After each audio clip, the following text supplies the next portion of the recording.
Young generation team ఆధ్వర్యంలో తెనాలి పట్టణంలోని ఇస్లాంపేటకు చెందిన చిరు వ్యాపారి రమణకు తోపుడు బండిని అందించారు. ఇంతకు ముందు కూడా చిరు వ్యాపారి విజయమ్మకు తోపుడు బండిని జనరేషన్ టీం ఇచ్చి వారి జీవనోపాధికి తోడ్పడ్డారు. యంగ్ జనరేషన్ టీం చేస్తున్న సేవా కార్యక్రమంలో భాగంగా గతంలో యంగ్ జనరేషన్ టీం సాయం అందుకున్న విజయమ్మ కుమార్తె రమణకు కూడా తోపుడు బండిని అందజేశారు. ఎప్పటి నుంచో చిన్న చిన్న వ్యాపారాలు చేసుకుంటూ బ్రతుకు తెరువు కొనసాగిస్తున్న వీరు ఇటీవల యంగ్ జనరేషన్ టీం అధ్యక్షుడు సాదిక్ను సంప్రదించి జీవనోపాధి కోసం పూల వ్యాపారం పెట్టించమని కోరటంతో ఆదివారం యంగ్ జనరేషన్ టీం రమణకు తోపుడు బండిని అందజేసి పూల వ్యాపారం పెట్టించారు. ఇలా సహాయం చేయడం పట్ల లబ్ధిదారు రమణ వారికి కృతజ్ఞతలు తెలియజేశారు. రానున్న రోజుల్లో కూడా ఇటువంటి సేవా కార్యక్రమాలు నిర్వహిస్తామని యంగ్ జనరేషన్ టీం తెలిపింది. కార్యక్రమంలో యంగ్ జనరేషన్ టీం అధ్యక్షుడు సాదిక్, రుషిత, న్యాయవాది హరిదాస్, గౌరీశంకర్, శివ, నవీన్, ధీరజ్ తదితరులు పాల్గొన్నారు. ఈరోజు ఎంతో ఆనందంగా ఉంది. మా యంగ్ జనరేషన్ టీం చేస్తున్న సేవా కార్యక్రమాల్లో భాగంగా ఈరోజు ఇస్లాంపేటకి చెందిన రమణ గారికి ఒక తోపుడు బండిని అందించడం జరిగింది. మరి గతంలో కూడా రమణ గారు అమ్మగారు విజయమ్మ గారికి ఒక తోపుడు బండి కావాలి, పూల వ్యాపారం చేసుకోవడానికి ఇబ్బందిగా ఉంది అని అడగగా వెంటనే మా టీం తరఫున స్పందించి విజయమ్మ గారికి ఒక బండి ఇవ్వడం జరిగింది.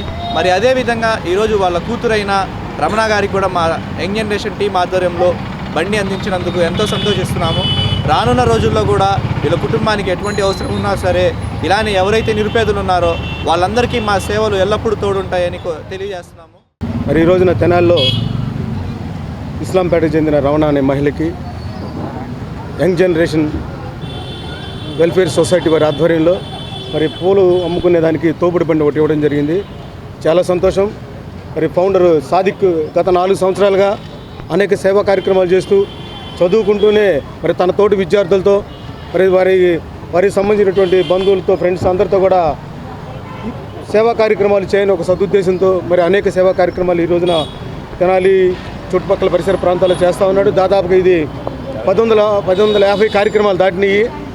మరి రానున్న రోజుల్లో కూడా మరి సాదిక్కి అతని టీం అందరికీ కూడా పట్టణంలో ఉన్నటువంటి దాతలు, మనసున్నటువంటి పెద్దలు కూడా సహకరించాలి.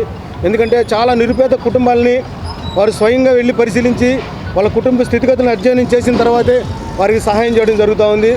ఎందుకంటే మనం చేసే సహాయం వృధా పోకూడదు, పేదవారిని ఆదుకోవాలనే ఒక ఉద్దేశంతో ఉన్నాం కాబట్టి ఈ రంగాన్ని ఎంచుకున్నాడు. నేను లేని వాళ్ళమండి 15 ఏళ్ళ నుంచి వ్యాపారం చేసుకుంటున్నాను. అద్దె బండి మీద అద్దె కూడా కట్టుకోలేకపోతున్నాను. ఈ అన్నోళ్ళు నాకు ఫ్రీగా బండి ఇచ్చారు వ్యాపారం చేసుకొని బతకమని. ఇచ్చిన వాళ్ళకి మీకు రుణపడి ఉంటామండి. ఆధ్వర్యంలో మేము రమణ గారికి తోపుడు బండి ఇవ్వటం చాలా హ్యాపీగా ఉంది.